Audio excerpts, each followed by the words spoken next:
Now, if you watch any of the videos that I've posted on this channel, you will know that I'm obsessed with workflows and automations. Like, I love them. I think that they're the best thing since sliced bread, and I could not live my life without them.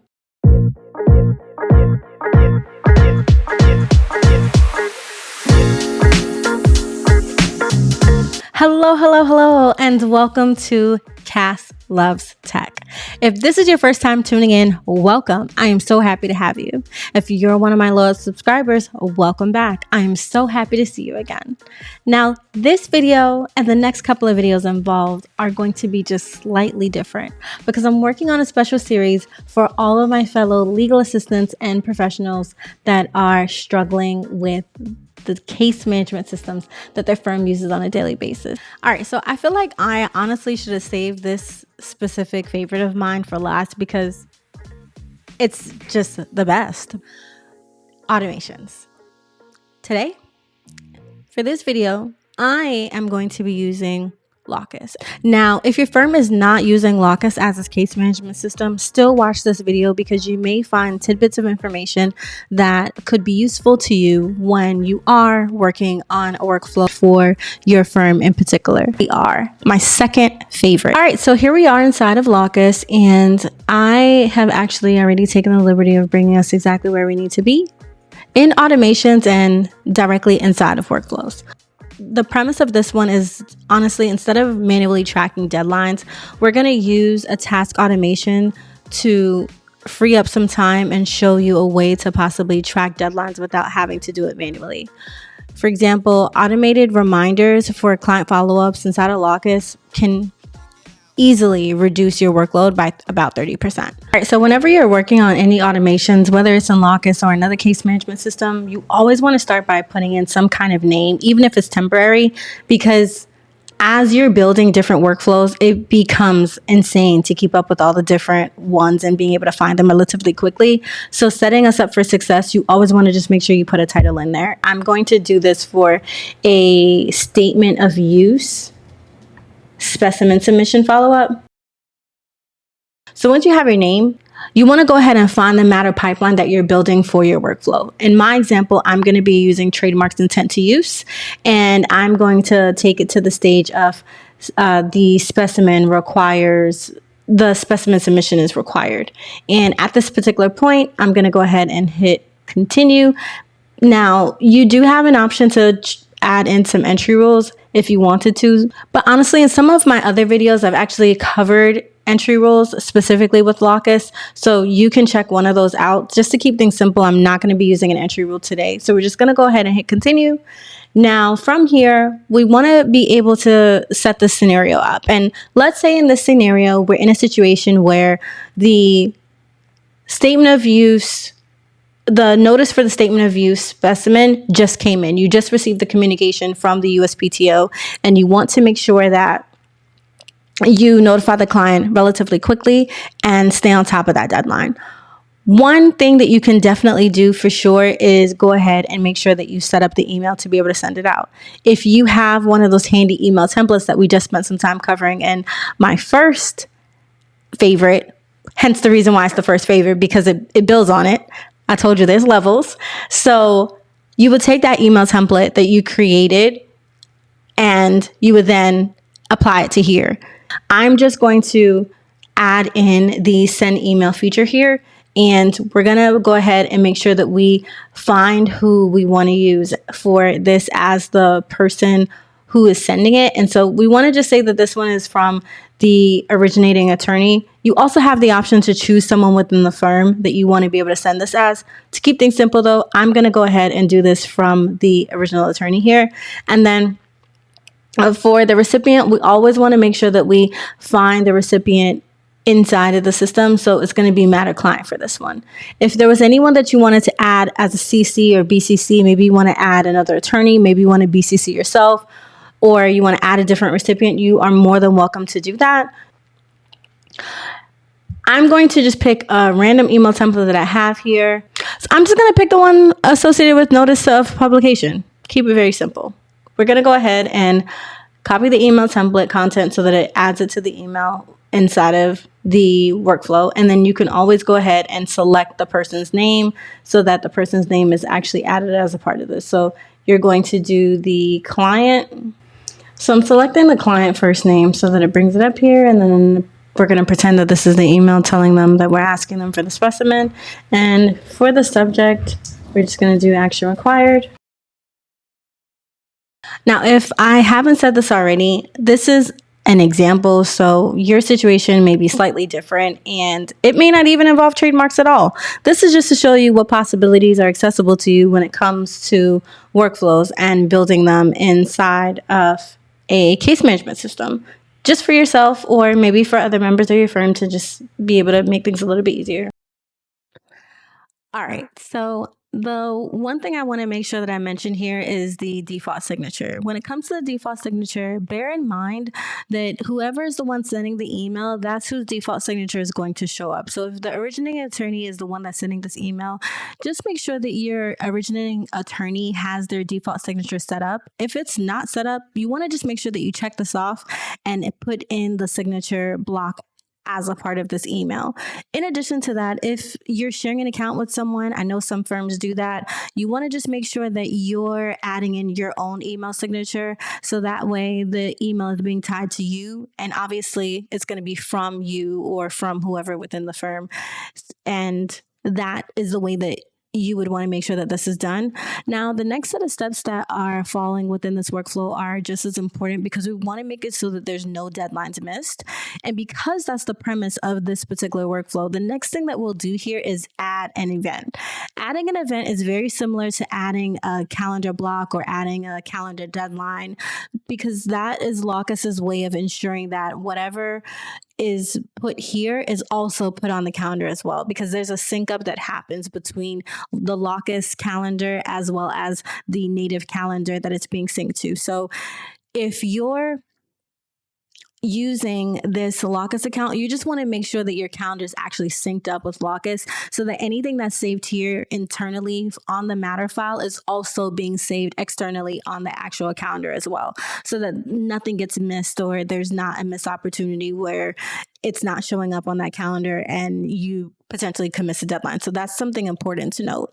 When we're adding the event, we want to make sure that we're adding in all the information for the event. So that way we can make sure that everything is falling in line the way that it needs to. We're saying in this email that we sent that we're telling the client that they have 60 days to provide us with a specimen. So being as though that we're telling the client that they have 60 days to provide us with a specimen, we're going to make this block be for 30 days after this trigger date. So the trigger date is the date that this workflow ends up coming to life, and immediately upon it coming to life, an email is being sent to the client. And then 30 days after that initial event, we're making it so that this calendar event pops up. So that way, everyone who's assigned to this calendar event is aware that, hey, this is something that is becoming due in 30 days. Let's make sure that we are set up properly for success. You do have two options to be able to set this up. I'm going to choose the route of doing it without the time delay. And I'm going to use a time delay in another instance. So at this particular point when setting this up, I'm going to first make sure that I have the matter name as a part of the title so that whenever you're quickly looking at this workflow, you have the ability to see that this is for a specific matter. Then I'm going to add in the information about this specific calendar entry. So in addition to that, we always want to make sure that we have a little bit of a description and just putting that in here. And the calendar that it goes to is just as important. And you want to make sure that you're picking the appropriate calendars that are associated with this. So that way the right people are being notified and triggered about this. So now here we have the lead. And for the lead, we're just going to make sure that we add in this information so that the lead also is tied to this calendar entry. We added in the matter. We have the participant that's here. If you wanted to add any other participants, you can definitely add them in as well by hitting add and then choosing whoever you want. You can choose someone that is associated with the account for this particular matter. So like the client or whoever is involved as a part of this particular matter on the client side, or you can add another member of the firm. I'm not going to do that in this instance, but that's an option that you have to you. Now, to set this up to be able to have the appropriate time frame here, all we're going to do is we're going to make this be 30 calendar days after the trigger date. Remember, the trigger date is the date that this whole workflow is being triggered. All right, so now that you have your start date, you also need to pick a time. The reason why putting a start time is important for these kind of workflows is because if you don't have it a time, it's just going to put in the time that that this particular workflow was triggered. So let's say that you move the matter stage on, I don't know, like midnight, then the actual trigger date is going to be 30 days at midnight. So 30 days from the date of the trigger at midnight. And so I don't know if that's something that you would want. So I would just say to put in a time, and a good rule that I live by is in the morning. So that way it's right there first thing in the morning. When you come in, you can see that. And the end time, you always want to make the end time or the end date and the start date the same. You always want to make sure that you make the start date and the end date the same. This is so that the calendar entry doesn't become an all-day event unless this was something that you wanted. If it was, then you can go ahead and just put it until the 31st, so that way it has it there for the whole day. But I would assume that you wouldn't want that. So then you could just make it for the same trigger date and then 30 days from the trigger date. And then you're going to do done. And then the time, if you want this block to be for an hour, you can do it for 10 o'clock. If you want it to be for 30 minutes, you can put it till 9:30. And for this instance, though, I am just going to put it for 9:15 a.m. So that way it's only on there for 15 minutes and then save. So we're going to add a time delay, and we're going to add this time delay a set amount of time, and we're going to add it for 30 days, 30 here, and then we're going to select days here, and we're going to save it. And then we're going to add in a task, and we're going to say that it's been 30 days since we requested the specimen from the client, and we now need to follow up with the client to find out the status. All right, so we have our task title. That's always important. I always like to have the matter name, whether it's an event or it's a task. I always like to make sure that I have the actual matter name in there, because when you're working on many different tasks throughout a day, it becomes complicated to find out which task is for which. So that's the best practice that I have. So we have our description, and then now we're going to do our start date and our end date. So since this is also going to be from the trigger date, we are going to say that the start date is 1 day after the trigger date, and it's 1 calendar day after the trigger date. And then we're going to go ahead and select done. And then we're going to make the due date to give yourself some time to actually follow up with the client. And I always do calendar days instead of business days, because depending on when this task is triggered, it may fall too far away. So we're just going to update that, and then you're going to assign it to yourself. And then we're going to go ahead and save this. All right, so I think that we've done a pretty good job here of setting up this workflow, and this workflow is allowing for the system to be taking the lead at tracking deadlines and using a task automation to make sure that we're following up with the client, we're putting in a task for ourselves, and we're also leveraging a calendar entry to be able to make sure that we're not manually having to do all of these things. And this was all set up based on a matter being moved to a specific pipeline stage.